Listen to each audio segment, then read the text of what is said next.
Selamat hari Minggu saudara-saudaraku. Inilah Gereja Kristen Jawa Joglo yang terletak di Kompleks Taman Alfa Indah Blok A nomor 9, Joglo, Kembangan, Jakarta Barat. Kami mengundang saudara-saudara untuk beribadah di Gereja GKJ Joglo, dan seluruh ibadah di GKJ Joglo diselenggarakan di dalam bahasa Indonesia.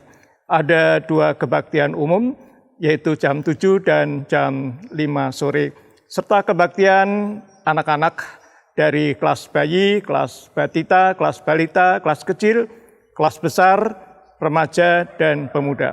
Kami undang saudara-saudara untuk bergabung dengan Gereja Kristen Jawa Joglo, dan saya Pendeta Nugroho Hadi siap untuk melayani ibadah hari ini. Terima kasih.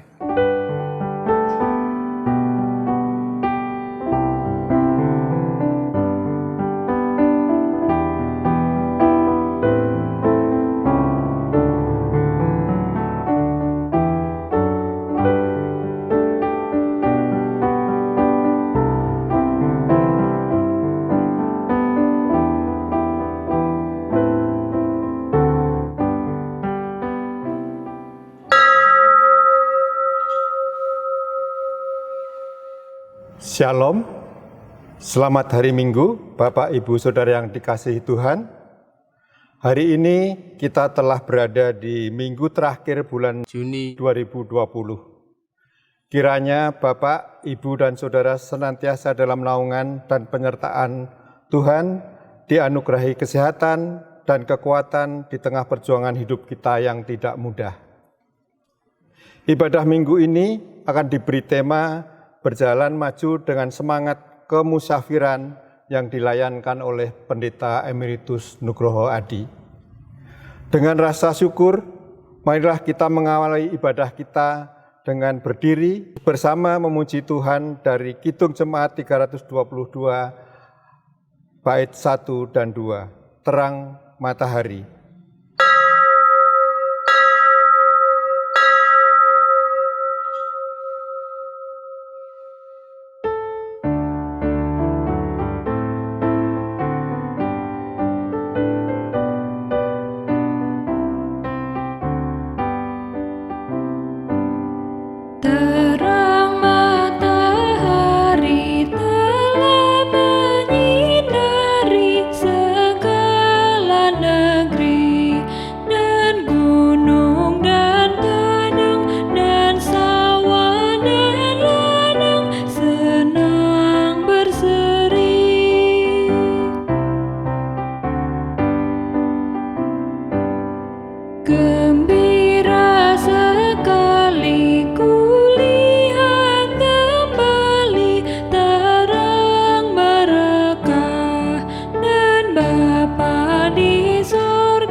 Jemaat yang dikasihi oleh Tuhan, marilah ibadah ini kita khususkan bagi Tuhan dengan pengakuan kita bahwa pertolongan kita adalah dalam nama Tuhan yang menjadikan langit dan bumi, yang dengan setia menyertai ciptaannya selama-lamanya. Kasih karunia, rahmat, dan sejahtera dari Allah Bapa kita dan dari Tuhan Yesus Kristus menyertai saudara-saudara sekalian. Amin. Amin, amin, amin. Mari kita menyanyikan syukur bagi Dia, bait yang ketiga dan keempat.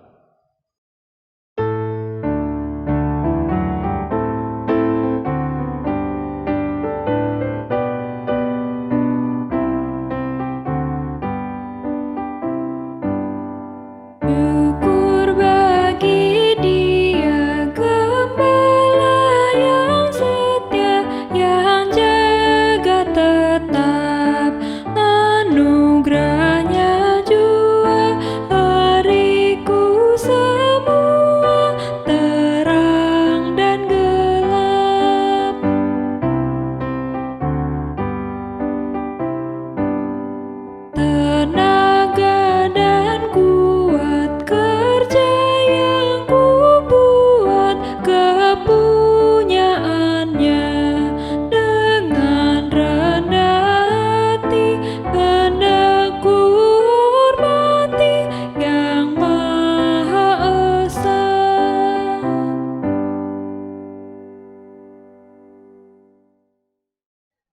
Jemaat yang dikasihi oleh Tuhan, marilah kita hadapkan kehidupan kita di hadapan perintah Tuhan untuk mengasihi dan mengajarkan kehidupan yang mengasihi kepada anak-anak kita. Demikianlah firman dari Ulangan pasal 6 ayat 4 sampai 9. Dengarlah hai orang Israel, Tuhan itu Allah kita, Tuhan itu esa. Kasihilah Tuhan Allahmu dengan segenap hatimu dan dengan segenap jiwamu dan dengan segenap kekuatanmu. Apa yang kuperintahkan kepadamu pada hari ini, haruslah engkau perhatikan. Haruslah engkau mengajarkannya berulang-ulang kepada anak-anakmu dan membicarakannya apabila engkau duduk di rumahmu, apabila engkau sedang dalam perjalanan, dan apabila engkau berbaring, apabila engkau bangun. Haruslah juga engkau mengikatkannya sebagai tanda pada tanganmu, dan haruslah itu menjadi lambang di dahimu. Dan haruslah engkau menuliskannya pada tiang pintu rumahmu dan pada pintu gerbangmu. Saudara-saudara, kita menyadari bahwa kita masih berkekurangan di dalam mengasihi, dan mari kita memohon pengampunan kepada Tuhan. Kita nyanyikanlah kidung baru, nomor 17 bait yang pertama, Agunglah Kasih Allahku.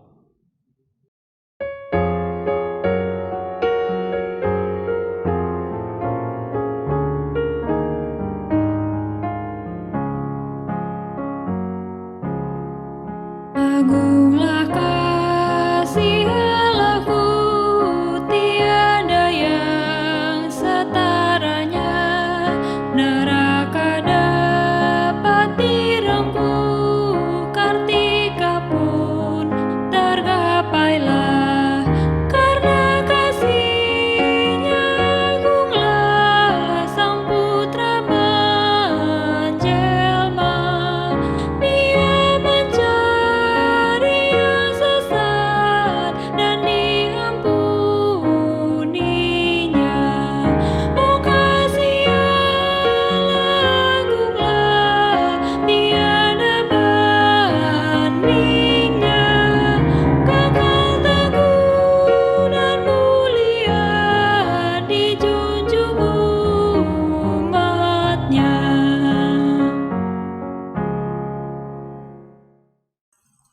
Sekarang saudara-saudara, mari kita mendengarkan berita anugerah yang diambil dari kitab Kejadian 12 ayat 1 sampai 3 yang memberikan kepada kita pengampunan dan juga panggilan untuk mengikut Tuhan. Demikianlah firman Tuhan.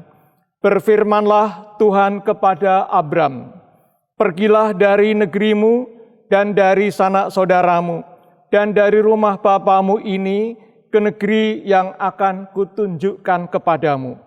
Aku akan membuat engkau menjadi bangsa yang besar dan memberkati engkau, serta membuat namamu masyhur, dan engkau akan menjadi berkat. Aku akan memberkati orang-orang yang memberkati engkau, dan mengutuk orang-orang yang mengutuk engkau. Dan olehmu, semua kaum di muka bumi akan mendapat berkat. Itulah berita anugerah dari Tuhan. Sebagai orang-orang yang dianugerahi, mari kita perhatikan bagaimana firman yang mengajak kita untuk mengikut Tuhan di dalam petunjuk kehidupan yang baru. Ibrani pasal 11 ayat 8 sampai 10. Demikian firman Tuhan. Karena iman Abraham taat ketika ia dipanggil untuk berangkat ke negeri yang akan diterimanya menjadi milik pusakanya. Lalu ia berangkat dengan tidak mengetahui tempat yang ia tuju. Karena iman, ia diam di tanah yang dijanjikan itu, seolah-olah di suatu tanah asing, dan di situ ia tinggal di kemah dengan Ishak dan Yakub, yang turut menjadi ahli waris janji yang satu itu. Sebab ia menanti-nantikan kota yang mempunyai dasar, yang direncanakan dan dibangun oleh Allah. Demikian petunjuk hidup baru. Saudara-saudara, mari kita bangkit berdiri dan kita ungkapkan kerinduan kita untuk mengikuti jalan dan petunjuk Tuhan. Dengan menyanyikan bersama, nyanyikanlah Kidung Baru 201, bait yang pertama, Di Jalan Hidupku.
Saudara-saudara, mari kita sekarang bersama-sama memasuki doa syafaat.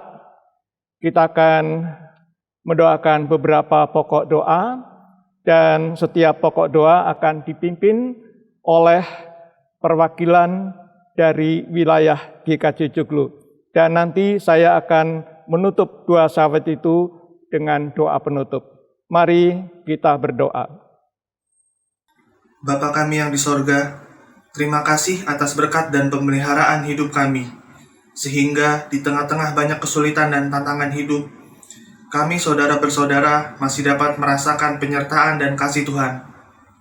Terima kasih, kami masih boleh beribadah dan membangun persekutuan bersama-sama saudara seiman, meskipun kami berada di tempat kami masing-masing. Bapa, kami berdoa bagi sesama kami yang menderita sakit, baik yang menderita berbagai sakit penyakit, maupun khususnya yang menderita COVID-19. Kiranya Tuhan berkenan memberikan kekuatan dan kesembuhan kepada saudara-saudara kami yang sakit. Juga bagi keluarganya, berikan kiranya ketenangan dan ketabahan. Bagi keluarga-keluarga yang kehilangan anggota keluarga karena meninggal, Engkau berkenan memberikan penghiburan dan pengharapan baru untuk terus berjuang dalam kehidupan ini, dengan tetap percaya kepada pertolongan dan penyelenggaraan hidup dalam kasih dan kuasa-Mu. Di dalam nama Tuhan Yesus, tolonglah, kasihanilah kami, dan dengarkanlah doa kami.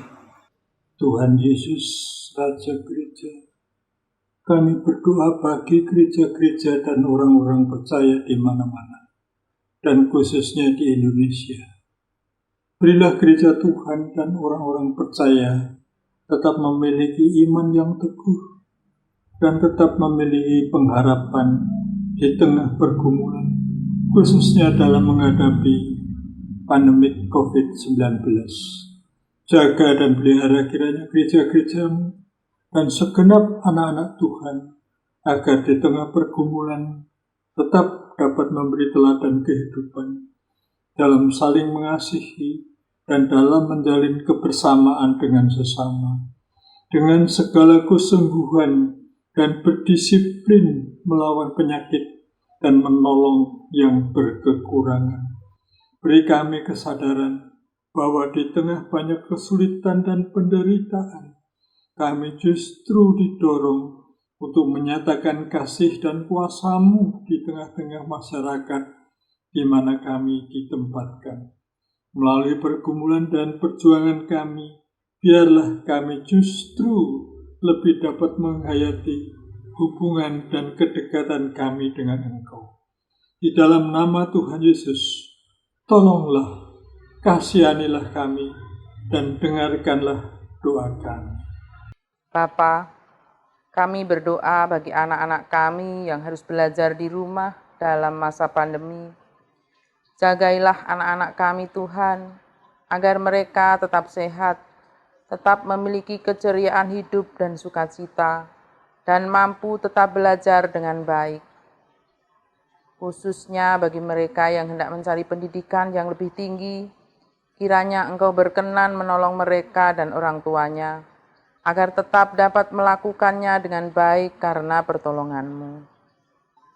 Para orang tuanya kiranya Tuhan berkati, agar tetap dapat mengasuh dan mengampingi anak-anak Tuhan, meski keadaan tidak mudah, tetapi tetap dapat merasakan penyertaan kuasa-Mu.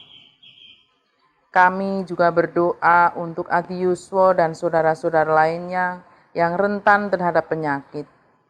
Engkau kiranya berkenan tetap menjaga mereka, sehingga aman di dalam naungan kasih dan kuasa-Mu. Di dalam nama Tuhan Yesus, tolonglah, kasihanilah kami, dan dengarkanlah doa kami. Tuhan, kami berdoa bagi masyarakat dan bangsa kami. Di tengah pergumulan masyarakat dan bangsa, kiranya kami dimampukan menjaga disiplin, memelihara dan mengembangkan kebersamaan, menjaga kerukunan, dan saling mendukung. Jauhkanlah kami dari perpecahan, pertikaian, dan intoleransi yang merusak sendi-sendi kehidupan berbangsa dan bernegara. Dari kami, kiranya semangat kebersamaan membangun bangsa, kembali memiliki semangat bekerja dan berangsur-angsur dengan hati-hati membangun kehidupan dalam era new normal, khususnya membangun kembali ekonomi dan kesehatan masyarakat. Di dalam nama Tuhan Yesus, tolonglah, kasihanilah kami, dan dengarkanlah doa kami. Allah penguasa kehidupan, kami berdoa untuk pemerintah, para pejabat, pemimpin masyarakat, dan bangsa, aparatur pemerintah. Kiranya Tuhan tuntun agar tetap memiliki jiwa pengabdian, ketekunan, dan ketabahan. Meski kadang-kadang menghadapi cukup banyak tantangan dan bahkan perlakuan yang kurang nyaman. Beri kiranya mereka tetap memiliki keteguhan hati dan kesabaran dalam melayani masyarakat demi keutuhan dan keselamatan masyarakat dan bangsa. Terima kasih untuk setiap komitmen, kesetiaan, dan pengorbanan yang mereka berikan. Kami memohon berkat bagi keluarganya yang dalam pengabdian sering harus ditinggalkan untuk sementara waktu. Kiranya tetap terjaga dan terpelihara oleh kasih-Mu. Di dalam nama Tuhan Yesus, tolonglah, kasihanilah kami, dan dengarkanlah doa kami. Inilah doa anak-anak-Mu ya Tuhan, yang rindu untuk memohon dan bertumbuh di dalam iman kepada Tuhan, sambil mengingat akan kebersamaan kami dengan orang-orang yang Tuhan tempatkan sebagai sesama kami di dalam kasih. Di dalam nama Tuhan Yesus Kristus, kami sudah berdoa dan mengucapkan segala syukur kami. Amin. Jemaat yang dikasihi Tuhan, marilah kita bersukacita dan menyatakan syukur kita karena Tuhan mempercayakan kita untuk membagikan kasih-Nya kepada yang lain. Saat ini kita diajak memberikan persembahan dengan mengingat firman Tuhan dalam Kejadian 4 ayat 3-5 yang demikian.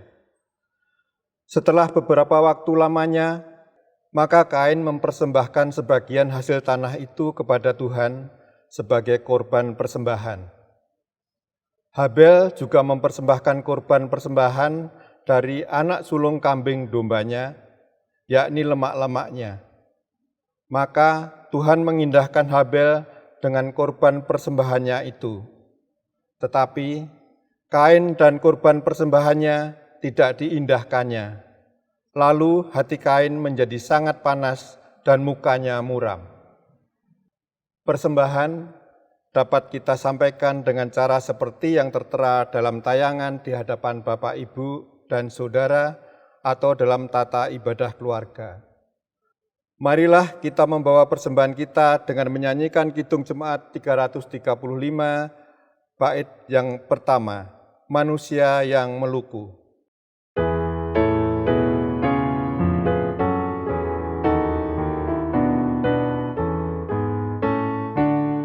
Manusia yang meluku menaburkan benih, tetapi kesuburan Tuhanlah yang memberi. Air hujan dikirimnya dan panas yang segar, akhirnya padi tumbuh menghijau dan mekar. Apapun yang baik semata nugerah, dan karena itu pujilah kasih-Nya yang mesra.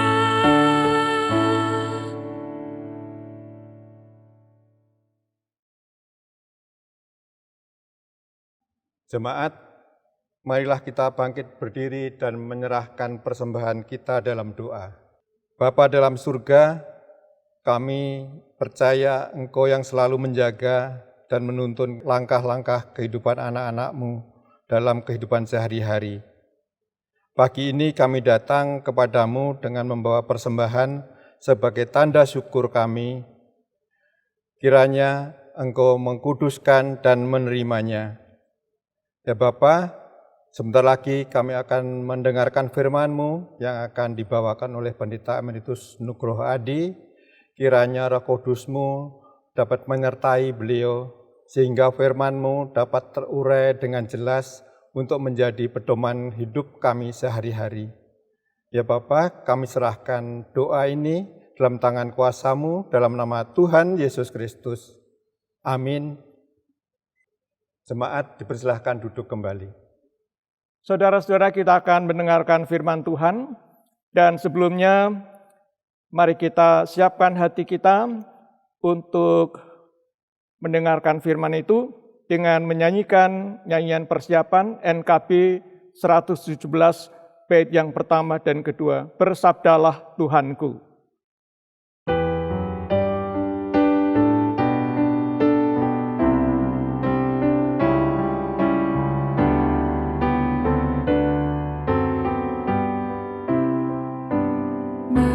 Bersabdalah Tuhanku, tetap di relung hatiku. Nyatakanlah maksud-Mu, memandu segenap langkahku.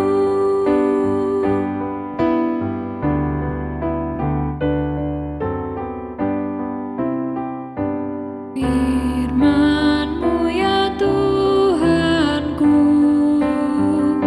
setiap saat ku perlu, dan jadilah suluhku, sehingga hatiku teguh. Firman Tuhan yang akan dibaca pagi ini diambil dari Kitab Keluaran pasal 13 ayat 17 sampai 22. Demikianlah firman Tuhan. Kitab Keluaran pasal 13 ayat 17 sampai 22. Setelah Firaun membiarkan bangsa itu pergi, Allah tidak menuntun mereka melalui jalan ke negeri orang Filistin, walaupun jalan ini yang paling dekat. Sebab Allah berfirman, jangan-jangan bangsa itu menyesal apabila mereka menghadapi peperangan, sehingga mereka kembali ke Mesir. Tetapi Allah menuntun bangsa itu berputar melalui jalan di padang gurun, menuju ke Laut Teberau. Dengan siap sedia berperang, berjalanlah orang Israel dari tanah Mesir. Musa membawa tulang-tulang Yusuf Sebab tadinya Yusuf telah menyuruh anak-anak Israel bersumpah dengan sungguh-sungguh, Allah tentu akan mengindahkan kamu, maka kamu harus membawa tulang-tulangku dari sini. Demikianlah mereka berangkat dari Sukot dan berkemah di Etlam di tepi padang gurun.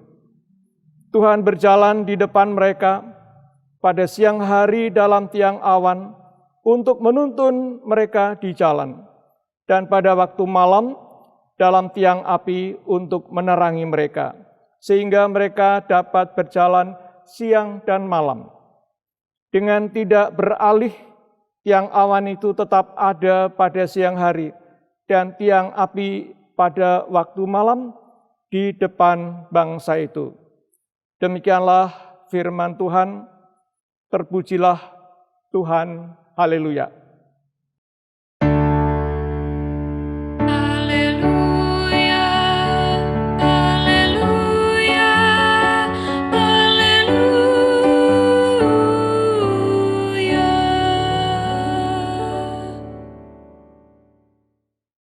Saudara-saudara, firman yang telah kita baca bersama itu akan kita renungkan dengan tema berjalan maju dengan semangat kemusafiran. Saudara-saudara, jalan hidup manusia kadang-kadang tidak lurus dan langsung, tetapi memutar. Ingatkah saudara-saudara akan lagu Bengawan Solo? Lagu yang berkisah tentang sebuah sungai, Bengawan Solo, yang bermata air di Pegunungan Sewu di daerah Wonogiri. Sebenarnya kalau sungai itu mengalir ke selatan, hanya butuh beberapa puluh kilometer dan sampailah ke Lautan Hindia. Tetapi nyatanya, sungai itu mengalir ke utara, berliku-liku, berbelok ke timur, bergabung dengan beberapa anak sungai yang lain, dan mengalir sampai jauh, dan berakhir di Kabupaten Gresik di sebelah utara Surabaya. Saudara-saudara, hidup manusia juga sering begitu, panjang dan berliku. Ketika kita sedang mengalami hal yang demikian, rasanya tidak nyaman.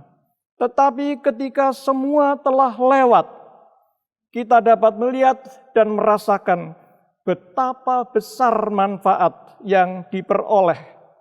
Banyak pelajaran, banyak pengalaman hidup yang mendidik, ditempa dalam kehidupan kita dengan berbagai-bagai tantangan, pembentukan karakter, mendalami panggilan, memiliki prinsip, motivasi, dan tujuan yang kuat. Hidup adalah perjalanan kemusafiran. Apakah kemusafiran itu, saudara-saudara? Seorang musafir adalah seorang yang mengadakan perjalanan yang jauh, meninggalkan tempat asalnya, dan mengembara mencari tempat yang baru, yang dicita-citakan. Ia menempuh perjalanan panjang, dan meski mampir di tempat-tempat tertentu, tetapi mampir itu bersifat sementara.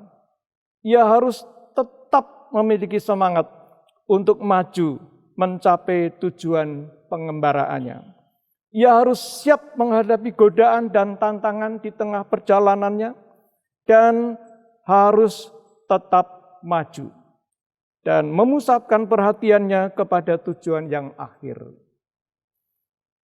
Kalau kita pernah mengingat nasihat orang tua kita, sering orang Jawa memberikan gambaran perjalanan hidup kita itu disebut sebagai urip iku mung mampir ngombe. Kehidupan kita di dunia ini hanya sekedar mampir sebentar untuk minum. Mampir dalam konteks apa? Mampir dalam konteks sedang berjalan jauh. Hidup kita di dunia ini bukanlah tujuan akhir dari perjalanan hidup kita.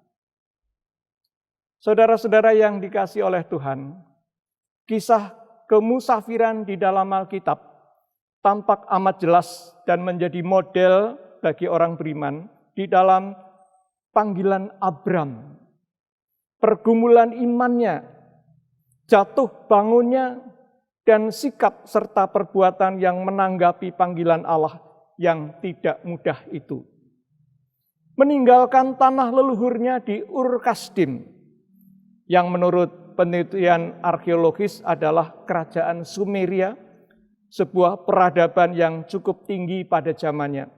Dan itu memberi gambaran tentang kenyamanan. Lalu dari situ dipanggil untuk pergi ke negeri yang akan ditunjukkan Tuhan kepadanya. Jadi bagi Abram, negeri itu belum jelas. Tetapi yang indah adalah bahwa Abraham taat. Mendapat janji akan diberkati dan menjadi jalan berkat. Menurunkan bangsa yang besar. Tapi sampai kakek-kakek, nenek-nenek belum punya satu anak pun. Dan meski jatuh bangun, namun akhirnya terjadi juga seperti yang Tuhan janjikan. Tetapi untuk sampai kepada pemenuhan janji itu, jalannya cukup panjang, banyak pergumulan, tantangan, dan melelahkan. Bangsa Israel juga begitu. Tumbuh sebagai bangsa yang besar di tanah asing di Mesir. Setelah Yusuf berjasa bagi Mesir, keluarga Yakub tinggal di Mesir selama 430 tahun. Pada bagian akhir masa menumpangnya itu, keturunan Yakub diperbudak oleh Firaun, dan akhirnya mereka berseru kepada Tuhan atas penderitaan yang mereka alami. Tuhan mendengar seruan itu dan membebaskan bangsa itu dari Mesir dengan banyak tanda ajaib. Proses persiapan pembebasan itu memang cukup panjang jika dilihat dari sejak kisah kelahiran Musa kecil yang dipilih untuk memimpin pembebasan itu. Musa ketika memimpin bangsa Israel keluar dari Mesir, ia berusia 80 tahun. Jadi sepanjang itulah kira-kira persiapannya. Saudara-saudara, tetapi peristiwa pembebasan itu sendiri yang disebut Eksodus dan ditandai dengan perayaan Paskah adalah relatif amat pendek dan cepat. Begitu cepat dan harus dilakukan dengan segera. Digambarkan dengan perintah untuk makan Paskah sambil memakai ikat pinggang, makan dengan segera, memegang tongkat, dan segera bersiap untuk pergi. Mereka harus segera lari, menyeberangi Laut Teberau, dikejar tentara Mesir, dan luput. Semuanya adalah peristiwa yang berlangsung dramatis dan relatif singkat. Tetapi meskipun jarak Goshen, tempat pemukiman mereka di Mesir, tidaklah terlalu jauh dengan Kanaan. Tetapi Allah tidak menuntun mereka melalui jalur pendek itu, atau yang sekarang disebut jalur Gaza. Tetapi bangsa itu dibawa berputar oleh Tuhan selama 40 tahun melalui padang gurun yang gersang dan sulit untuk dihuni oleh sedemikian banyak orang. Mengapa demikian? Di dalam ayat yang kita baca, kita mendengar alasan Allah. Jangan-jangan bangsa itu menyesal apabila mereka menghadapi peperangan, sehingga mereka kembali ke Mesir. Inilah pilihan Allah yang kalau dinalar oleh akal manusia menjadi penuh tanda tanya. Kenapa Allah memilih jalan yang memutar dan sedemikian panjang? Apa yang terjadi di jalan yang panjang dan lama itu, saudara-saudara? Ada banyak proses yang terjadi dalam kehidupan bangsa itu. Dari bangsa yang menetap menjadi bangsa pengembara. Dari bangsa yang menjadi budak, menjadi penggembala dan pejuang di padang pasir. Dari pejuang pengembara, kemudian menjadi penetap dan pengusaha, petani, peternak, penggembala, pedagang. Mereka berjalan dari tahun ke tahun, dari bulan ke bulan, dari minggu ke minggu, dari hari ke hari, dari tempat ke tempat, berputar-putar selama 40 tahun dengan berbagai pengalaman pendidikan iman. Mereka belajar mempercayai Tuhan dengan segenap hati. Mereka diajar untuk setia. Mereka diajar untuk berjuang. Memang berkali-kali bangsa itu jatuh dalam penggodaan. Patah semangat. Bahkan menyalahkan Musa dan Tuhan. Dan berkali-kali mereka ingin kembali ke Mesir menjadi budak. Bayi-bayi yang ketika keluar dari Mesir masih menyusu, akan sudah berusia 40 tahun ketika mereka masuk ke Kanaan. Dengan seumur hidup mereka tumbuh besar menjadi orang padang gurun. Orang-orang yang keluar dari Mesir pada usia 45 tahun akan sudah berusia 85 tahun ketika memasuki Kanaan. Apakah mereka bisa berperang? Mungkin berjalan pun sudah agak kesulitan. Dengan demikian sebagian besar orang yang masuk Kanaan mungkin adalah mereka yang dilahirkan dan dibesarkan di padang gurun. Mereka adalah pengembara. Mereka adalah musafir. Kalau ada yang tidak tahan atau tidak kuat, atau tidak ingin memasuki tanah Kanaan, mereka berhenti di jalan, atau mati di padang gurun. Saudara-saudara, tradisi dan pengajaran mengenai kemusafiran ini juga kembali didengungkan di dalam Perjanjian Baru. Di dalam surat Ibrani dan 1 Petrus, kehidupan orang percaya di dunia ini serta perjuangan imannya digambarkan seperti perjalanan seorang musafir. Ia terlihat dan ia terlibat dan ditempatkan di dunia ini, tetapi ia bukan berasal dari dunia ini. Ia harus tetap memandang ke depan dan berjalan menuju ke arah tujuan yang ditentukan. Ke tempat di mana Kristus telah menang dan tidak boleh melekat dan berhenti pada dunia ini. Ia harus menjaga hidupnya agar tidak menjadi serupa dengan dunia ini, tetapi menjadi teladan dan kesaksian. Ia harus pandai menyesuaikan diri, tetapi tetap setia kepada Tuhan dan punya prinsip. Ia mencari negeri yang baka, bukan negeri duniawi yang fana. Generasi yang tidak lagi mengalami kemusafiran, tidak lagi memiliki semangat kemusafiran, dan akan mudah sekali kehilangan tujuan utama, yaitu tujuan memperoleh keselamatan di dalam Kristus, dan menggantinya dengan tujuan-tujuan pendek dan pragmatis, kenikmatan, kekayaan, materialisme, dan seterusnya. Mungkin banyak orang yang mengikut Kristus juga kadang-kadang dengan tujuan-tujuan begitu. Ingin sukses, ingin kaya, kenikmatan, kehormatan, ingin secara instan dan mudah mencapai kemakmuran. Tidak punya cukup kekuatan dan kesabaran serta keteguhan hati dalam menghadapi tantangan, kesulitan, dan pencobaan. Mudah jatuh, menyerah, dan mundur. mudah goncang dan bingung menghadapi banyak perubahan.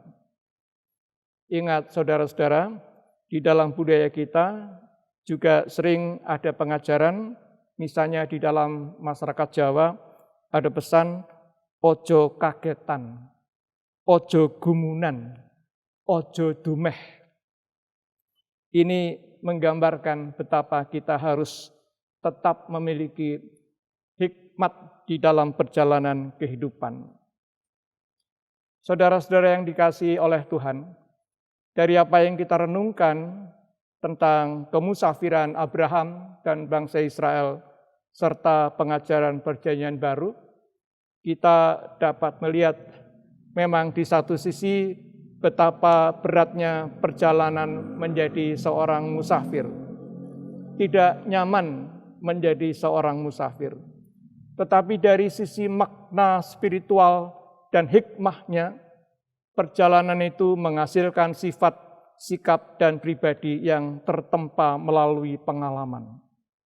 Dilatih untuk setiap orang memiliki semangat, visi dan tujuan jauh ke depan yang lebih bernilai. Mampu menghadapi dan mengatasi tiap tantangan. Mampu beradaptasi dan memiliki ketahanan dan durasi panjang sehingga tidak mudah menyerah dan berhenti di tengah jalan. Tantangan memang bisa membuat orang kehabisan daya dorong. Sementara godaan bisa membuat tujuan berubah ke arah yang menyimpang atau lebih rendah. Tetapi tantangan dan godaan juga bisa menempa orang menjadi tabah, tahan uji, dan ulet. Generasi yang lahir kemudian di Kanaan adalah generasi yang kehilangan pengalaman kemusafiran. Dan sebab itu sebelum meninggal di Gunung Nebo, Musa menuliskan kembali pesan-pesannya kepada bangsa itu. Kalau nanti mereka kemudian menetap di tanah Kanaan, pesan-pesan Musa itu adalah kitab Ulangan. Saudara-saudara yang dikasihi oleh Tuhan, pengalaman kita hari-hari terakhir ini dengan COVID-19, dengan pandemi, dengan berbagai kesulitan ekonomi dan banyak yang lain, menjadikan kita seperti terhenti atau mundur. Rencana kita berubah dari waktu ke waktu. Capaian kita lebih panjang. Kita harus belajar kembali hal-hal yang elementer. Kita dulu mungkin ada yang mengalami waktu zaman dulu kita di desa hidup dengan hal-hal yang dekat dengan alam dan elementer. Kita menyediakan tempat padasan, tempat cuci tangan dan kaki di depan rumah, supaya setiap orang yang sedang mampir atau pulang dari perjalanan mencuci tangannya dan kakinya, supaya tidak membawa sawan yang terbawa ketika kita bepergian. Dan sekarang itu diajarkan kembali. Kita berputar balik ke zaman dulu. Kita belajar sabar. Kita belajar ngantri. Kita belajar hidup bersih yang diajarkan kembali seperti pada zaman dulu. Diperlukan kesadaran dan kesabaran untuk menjalani hidup seperti musafir yang berjalan di padang gurun. Bersahabat dengan alam. Bergantung kepada pertolongan Tuhan, dan tidak mudah menyerah dalam hambatan dan tantangan. Saudara-saudaraku, teringat saya akan seorang Jepang bernama Kosuke Koyama, teolog Jepang yang menjadi misionaris di pedesaan Thailand. Ia menulis sebuah buku berjudul Allah berkecepatan 3 mil per jam. Ia gambarkan Allah yang dalam tindakan kesabarannya tidak menggunakan kecepatan teknologi modern, tapi menggunakan waktu 40 tahun untuk melatih Israel di padang gurun dengan kecepatan jalan kaki 3 mil per jam. Ia menulis, Allah berjalan perlahan-lahan karena kasih. Kalau tidak, ia akan bergerak lebih cepat. Kasih mempunyai kecepatan tersendiri. Itulah kecepatan rohani. Kecepatan ini bahkan berbeda dengan kecepatan teknologi modern yang sudah begitu kita kenal. Dengan kasih-Nya yang amat dalam, Allah memimpin kita dalam kecepatan 3 mil per jam itu. Itulah kecepatan Allah yang berjalan dengan perjalanan seperti berjalan kaki. Karena apa? Karena kasih-Nya kepada kita. Apakah Allah tidak bisa memakai kecepatan kilat? Bisa. Tapi kita yang tidak bisa. Saudara-saudaraku, marilah kita menjalani hidup kita dengan semangat kemusafiran yang memiliki tujuan jauh ke depan, yang tetap melangkahkan kaki kita dan meski banyak tantangan dan penggodaan, tidak berhenti dan menyerah di tengah jalan. Sebab Allah menyediakan pimpinan dan penyertaannya siang dan malam. Tuhan memberkati. Amin.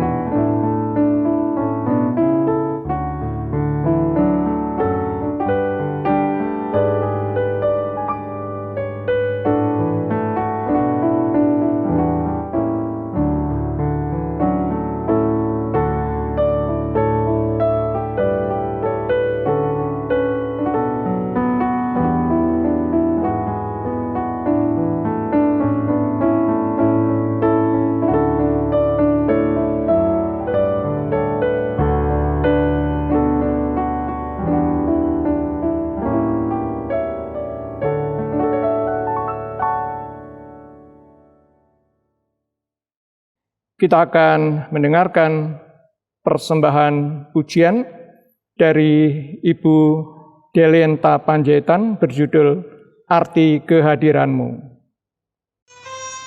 Shalom, selamat hari Minggu buat kita semuanya.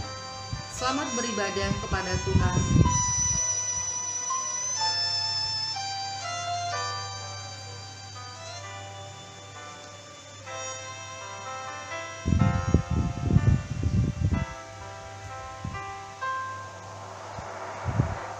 Jalanmu tak terselami oleh setiap hati kami, namun satu hal yang ku percaya, ada rencana yang indah. Tiada terduga kasih-Mu, heran dan besar bagiku. Arti kehadiran-Mu selalu nyata di dalam hidupku.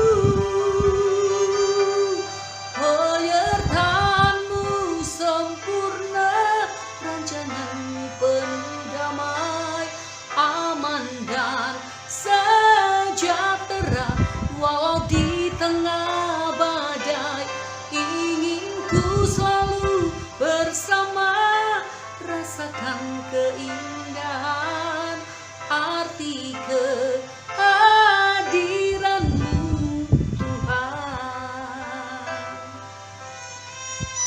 Sering kita tidak menyadari, setiap saat Tuhan hadir dalam hidup kita, bahkan setiap nafas kita.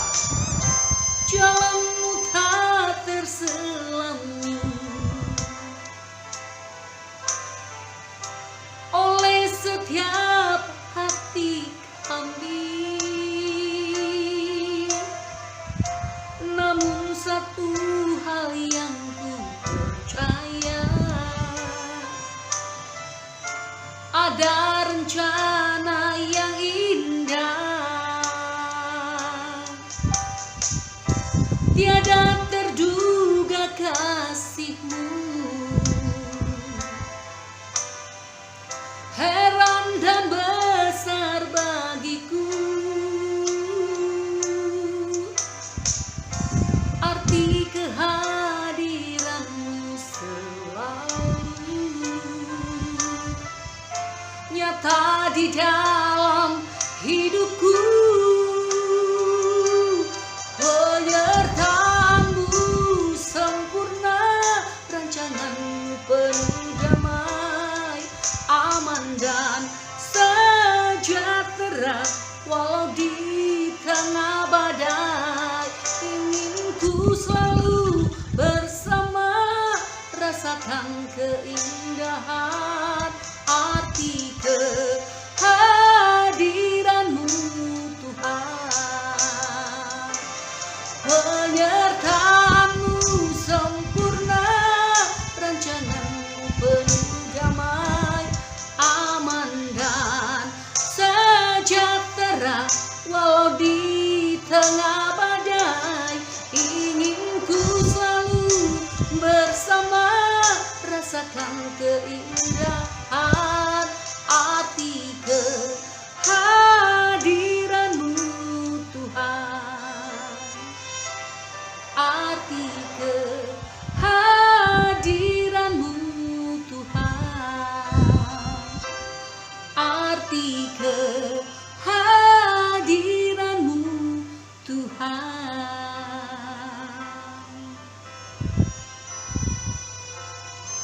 Shalom, Tuhan Yesus memberkati kita semuanya.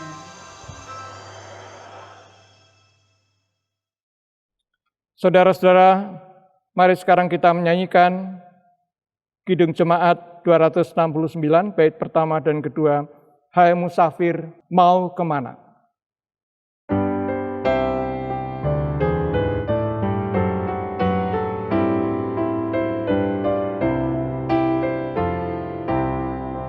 Hai musafir, mau kemana kau arahkan langkahmu? Kami ikuti taraja dan berjalan tak lesu, lewat gunung dan dataran, arah kami ke istana, arah kami ke istana, kota Raja yang kudus. Arah kami ke istana, kota Raja yang kudus.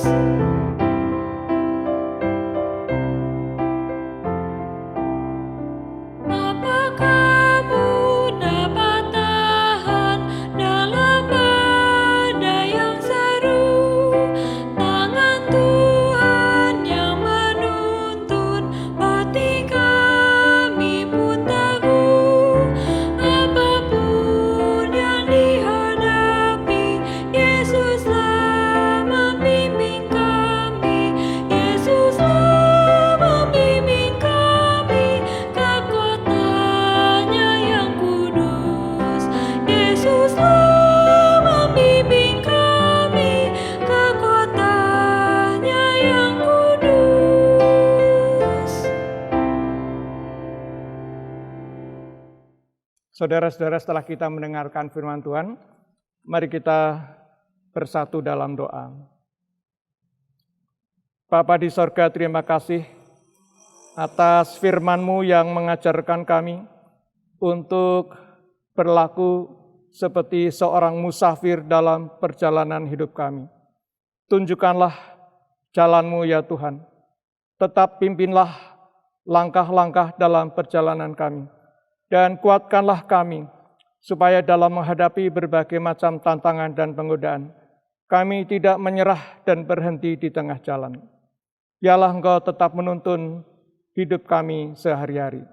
Terima kasih, kami akan menutup doa kami, dan ajarlah kami berdoa seperti Engkau ajarkan. Bapa kami yang di sorga, dikuduskanlah namamu. Datanglah kerajaanmu, jadilah kehendak-Mu di bumi seperti di sorga.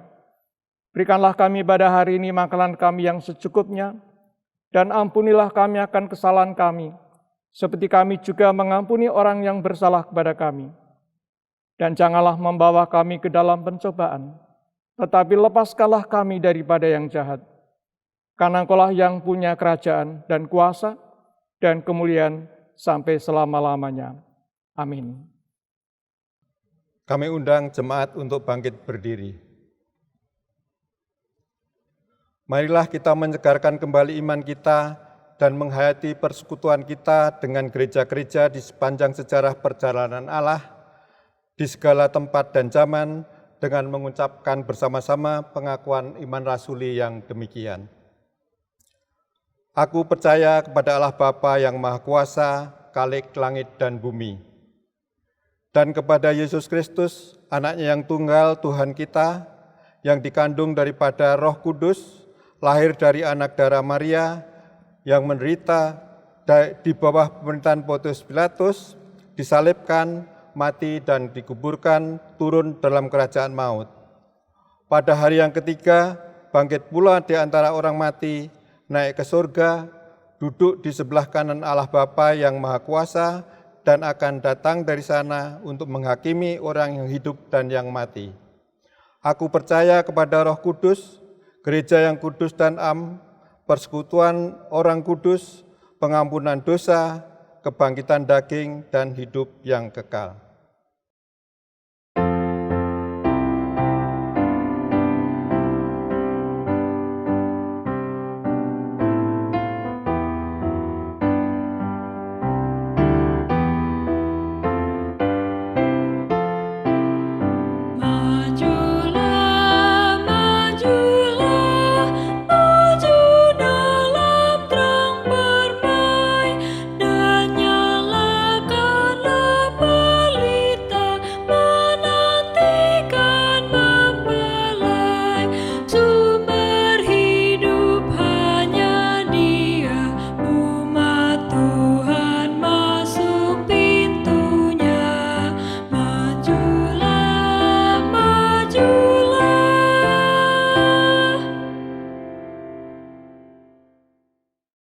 Saudara-saudara, kembalilah ke dalam kehidupan kita sehari-hari.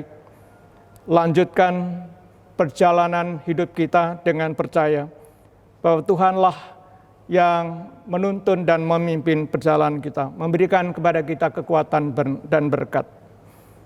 Oleh karena itu, sekarang terimalah berkat Tuhan.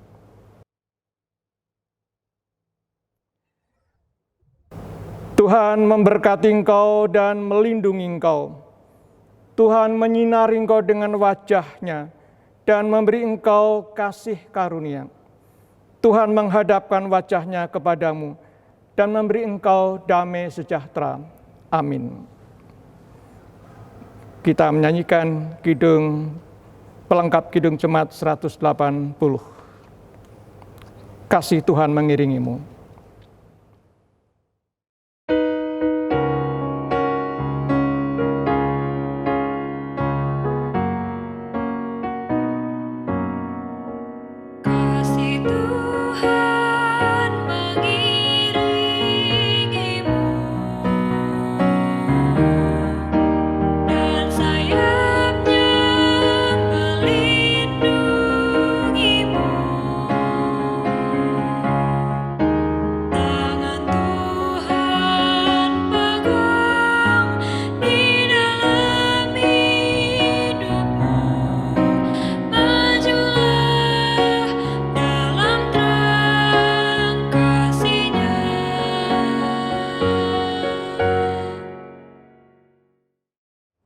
Akhirnya saudara-saudara, mari kita tutup ibadah kita dengan pujian penutup kidung jemaat 253 bait yang kedua.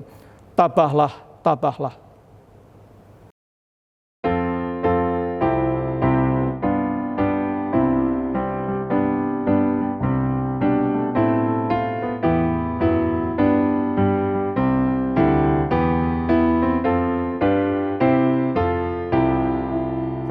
Bye.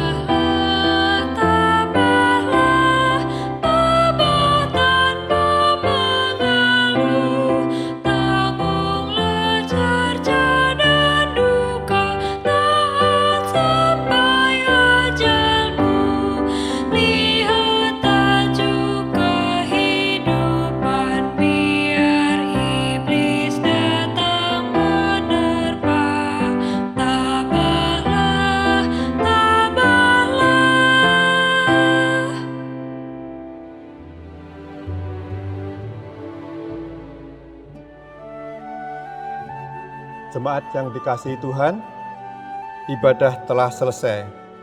Marilah kita kembali kepada aktivitas kita sehari-hari dengan tetap memperhatikan protokol kesehatan dan mentaati peraturan yang ditetapkan oleh pemerintah setempat.